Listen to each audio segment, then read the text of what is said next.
Hello guys, આજે આપણે બનાવશું બજાર કરતાં પણ સરસ એવો કેક ઘરે અને ચોકલેટી કેક રેડી કરવાનો છે આપણે આજે. તમે જોઈ શકો છો કેટલો સરસ કેક આપણે રેડી કર્યો છે. તેના માટે આપણે મેંદાનો યુઝ કર્યો છે. તમે ઘઉંનો પણ બનાવી શકો છો અને અડધો મેંદો ને અડધો ઘઉં પણ ઘઉંનો લોટ યુઝ કરી શકો છો. આ રીતના આપણે 1.5 કપ જેટલો મેંદાનો લોટ નાખેલો છે અને 1 કપ ખાંડ નાખેલી છે, દળેલી ખાંડ નાખેલી છે. તમે થોડુંક વધારે ગળ્યું ખાતા હોય તો 1.5 કપ જ નાખી શકો છો. આપણે કોકો પાવડર નાખેલો છે અડધો કપ, 1 ચમચી બેકિંગ પાવડર, અડધી ચમચી બેકિંગ સોડા, બધું સારી રીતે સાળી લેશું. એક સાયણીથી સાળી લેવાનું, કોઈ ગુઠલી ન રહેવી જોઈએ. આ રીતના સરસ એવું સાળી લીધું છે. વધારાનું ગુઠલી જેવો ભાગ કાઢી લેશું, એક સાઈડ કરી લેશું અને બધું સારી રીતે સ્પેચ્યુલાથી મિક્સ કરી લેવાનું છે. આપણે બધો કોરો મિક્સ કરી લીધું છે. ત્યાર પછી આપણે અડધી વાટકી જેટલી છાશ નાખેલી છે. તમે દહીં પણ નાખી શકો છો. આપણે અત્યારે છાશ નાખેલી છે અને અડધો વાટકા જેટલું દૂધ નાખેલું છે અને ચોકલેટ એસેન્સ છે તે નાખેલું છે અડધી ચમચી જેટલું. ફ્લેવર વગરનું તેલ નાખેલું છે. આપણે સનફ્લાવર યુઝ કર્યો છે, આપણે તે તેલ નાખેલું છે, તે પણ અડધી વાટકી જેટલું નાખેલું છે.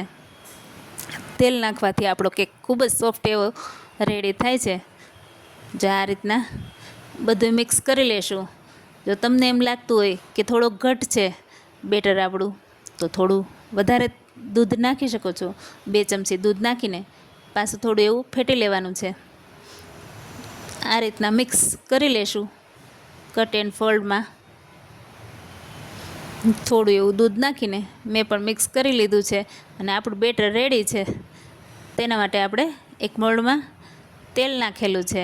થોડું તેલ નાખીને ફરતી કોર ગ્રીસ કરી લેશું અને થોડું મેંદાનો લોટ નાખીને તે પણ ડસ્ટ કરી લેશું. ફરતી કોર વધારાનો લોટ હોય તે નીકાળી લેશું. આ રીતના આપણું મોલ્ડ રેડી થઈ ગયું છે. તમે કોઈ પણ વાસણ હોય, ટીનનું વાસણ હોય તેમાં પણ કરી શકો છો, તપેલી કે કોઈ પણ વસ્તુમાં. આ રીતના આપણે બેટર ઉમેરી દઈશું એટલે આપણો કેક ચોટે નહીં. એટલા માટે રેડી કર્યું છે આપણે તેલ લગાવીને. થોડું આપણે થપથપાવશું તો કોઈ પણ અંદર બબલ્સ હોય તો નીકળી જાય છે. આ રીતના આપણે આગળ યુઝ કરેલું મીઠું હતું તે એડ કરેલું છે એક લોયામાં. ઉપર કાંઠો મૂકેલો છે, તેની ઉપર આપણે કેક રાખી દીધું છે અને એક વાસણથી ઢાંકી દીધું હતું. 30 થી 35 મિનિટ પછી આપણે ચેક કરીશું. ચાકુ આપણું એકદમ ક્લિયર નીકળવું જોઈએ.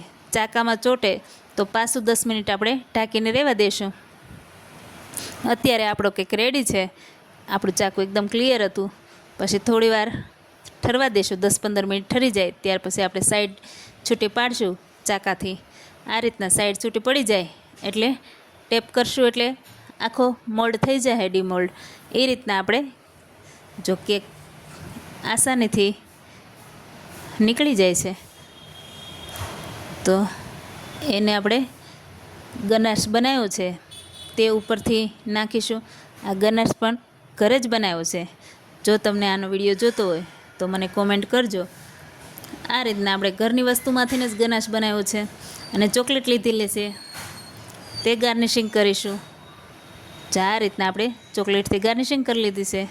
ચોકલેટ સિરપ લીધી છે તેનાથી થોડું ગાર્નિશિંગ કરી લઈશું. છોકરાઓને તમને બહાર જેવું જ દેખાવમાં લાગે એ રીતના આપણે ગાર્નિશિંગ કરી લીધેલું છે. કેટલો સરસ દેખાવમાં પણ તમને એમ લાગે કે બહારથી જ લીધેલો છે. એ રીતના કેક આપણો રેડી થઈ ગયો છે. તમને કટ કરીને બતાવીશ કેટલો સ્પંજી કેક આપણો રેડી થયો છે. આ રીતના હું તમને કટ કરીને બતાવું છું. કેટલો સોફ્ટ અને સ્પંજી અંદરથી પણ સરસ એવો કેક રેડી થઈ ગયો છે. એકવાર જરૂર ટ્રાય કરજો. જો તમને મારા વિડીયો ગમતા હોય તો લાઇક, શેર અને સબસ્ક્રાઈબ કરજો. તમે જોઈ શકો છો કેટલો સ્પંજી કેક રેડી થઈ ગયો છે. બહાર જેવો જ ખૂબ જ ટેસ્ટી છે. Thank you.